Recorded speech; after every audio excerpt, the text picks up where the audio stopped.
Halo semua, ketemu lagi sama aku. Selamat datang di channel Intelligent 78. Tahun 2025 bukan sekadar angka. Ini adalah babak paling sunyi dalam buku kehidupan banyak manusia.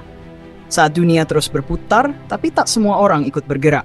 Ada yang terdiam, bukan karena enggan, tapi karena tak tahu harus kemana. Di sepanjang trotoar kota, ribuan manusia mengantre demi satu peluang kerja sebagai penyapu jalan. Lowongan yang dulu dianggap sebelah mata, kini jadi rebutan. Bukan karena mereka malas, tapi karena tak ada pilihan. Di sisi lain, pabrik-pabrik berhenti berdetak. Lampu-lampu kantor padam sebelum waktunya. Gedung-gedung tinggi kini penuh ruang kosong, dan ratusan ribu email berisi satu kata dingin, PHK. Kita hidup di masa di mana mimpi bertabrakan dengan kenyataan.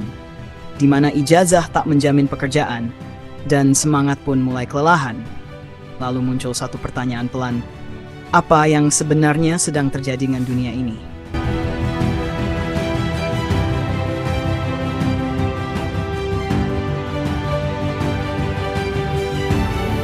Tahun ini bukan cuma tahun, ia adalah cermin. Cermin yang menampakkan wajah dunia tanpa makeup. Wajah asli dari sistem ekonomi yang selama ini kita anggap stabil, ternyata rapuh. Dan satu persatu retaknya mulai terlihat. Di Jakarta, lebih dari 11.000 pelamar berebut hanya beberapa ratus kursi sebagai petugas kebersihan jalanan. Bukan karena mereka tak berpendidikan. Banyak di antaranya sarjana, tapi gelar bukan lagi jaminan. Ijazah kini hanya lembar kertas tanpa daya tawar. Pabrik-pabrik yang dulu menyerap ribuan pekerja, kini hanya tinggal gedung kosong. Raksasa-raksasa industri menutup pintu tanpa banyak penjelasan. Perusahaan teknologi, manufaktur, bahkan startup yang dulu dielu-elukan, tumbang satu persatu. Bukan hanya di Indonesia, dunia pun ikut merasakan. Amerika menyaksikan peluang PHK massal. China mengalami perlambatan yang tak pernah dibayangkan sebelumnya. Dan Eropa, mereka sibuk menambal kebocoran ekonomi sambil menghindari badai sosial. Kita sedang menyaksikan sesuatu yang lebih dari sekadar krisis. Ini bukan hanya soal angka di grafik ekonomi. Ini tentang hidup manusia. Tentang mimpi yang gagal tumbuh dan kenyataan yang berubah menjadi gelap.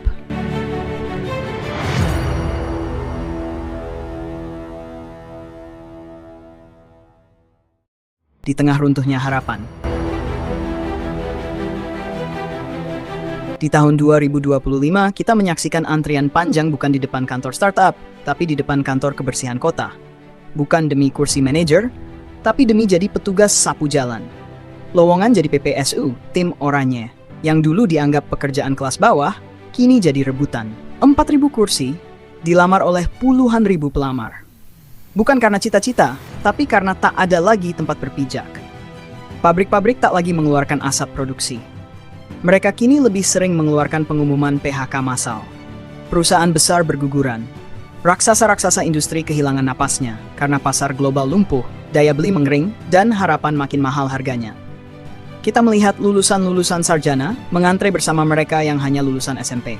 Bukan karena mereka tak punya ijazah, tapi karena dunia kerja tak lagi memilih berdasarkan gelar, karena pekerjaan itu sendiri sedang sekarat.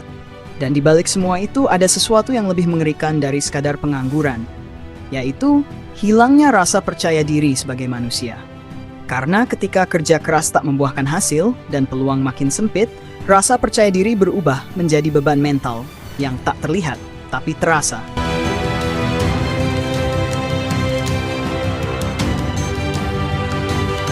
Krisis global. Bukan cuma Indonesia yang mengeluh, seluruh dunia sedang demam tinggi.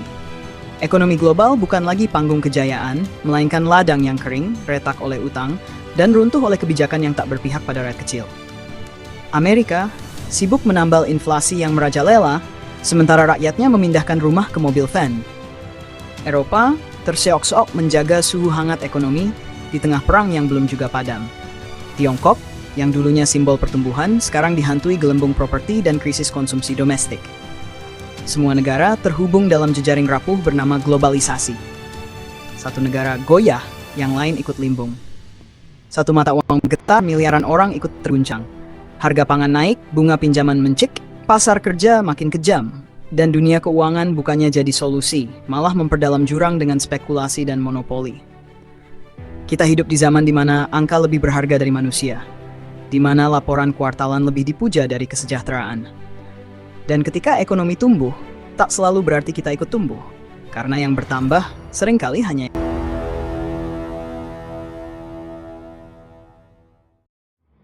Kenapa semua ini bisa terjadi? Kita hidup dalam dunia yang dibangun di atas ilusi. Ilusi pertumbuhan tanpa batas padahal bumi punya batas. Ilusi kemakmuran yang seringkali hanya angka-angka di layar, bukan makanan di meja. Selama puluhan tahun, kita dimabukkan oleh utang dan konsumsi. Negara-negara mencetak uang tanpa kendali, perusahaan meminjam tanpa jaminan, rakyat diajak membeli hal-hal yang tak mereka butuhkan dengan uang yang belum mereka miliki. Kapitalisme tak lagi terkendali. Sistem ekonomi dunia digerakkan bukan oleh kebutuhan, tapi oleh keserakahan.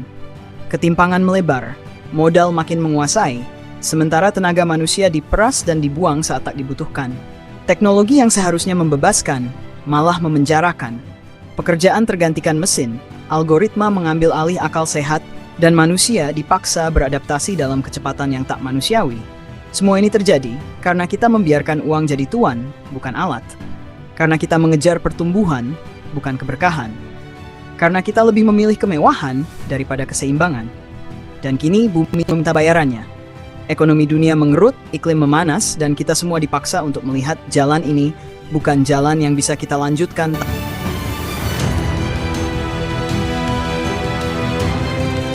Apa yang bisa kita lakukan?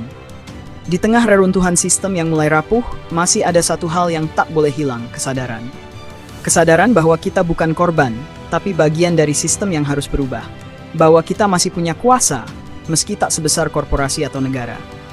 Mulailah dari hal kecil.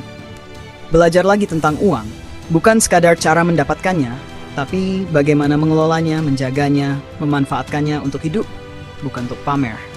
Tahan diri dari gaya hidup semu. Jangan kejar validasi dari barang yang tak esensial. Beranilah hidup sederhana di tengah budaya pamer. Karena kekuatan finansial sejati bukan pada seberapa banyak yang kau hasilkan, tapi seberapa bijak kau mengatur yang kau punya. Bangun skill yang relevan. Adaptif, tak hanya dengan teknologi, tapi juga dengan perubahan sosial. Di era ketidakpastian, yang bertahan bukan yang paling kuat, tapi yang paling lentur. Perkuat komunitas, bangun jejaring manusiawi, bukan hanya koneksi digital. Karena saat sistem gagal, yang menyelamatkan bukan algoritma, tapi sesama. Dan yang terpenting, kembalikan uang ke tempatnya, sebagai alat, bukan Tuhan, bukan tujuan. Tahun 2025 mungkin mencatat dirinya sebagai masa kelam dalam sejarah peradaban modern. Tapi dari kegelapan kita bisa memilih untuk menjadi cahaya. Jangan tunggu sistem berubah, jadilah orang yang berubah duluan. Karena revolusi besar selalu dimulai dari kesadaran kecil dalam diri satu manusia yang menolak tunduk pada ilusi. Jangan takut miskin, takutlah kehilangan arah. Jangan takut hidup sederhana, takutlah kehilangan kendali. Karena di zaman ini bukan kekayaan yang membuat kita bertahan, tapi keteguhan, kesadaran, dan keberanian untuk memilih hidup yang benar. Hidup bukan soal ikut arus, tapi soal punya pijakan saat semua orang hanyut. Karena sejatinya, kita bukan sedang menghadapi krisis ekonomi, tapi krisis makna.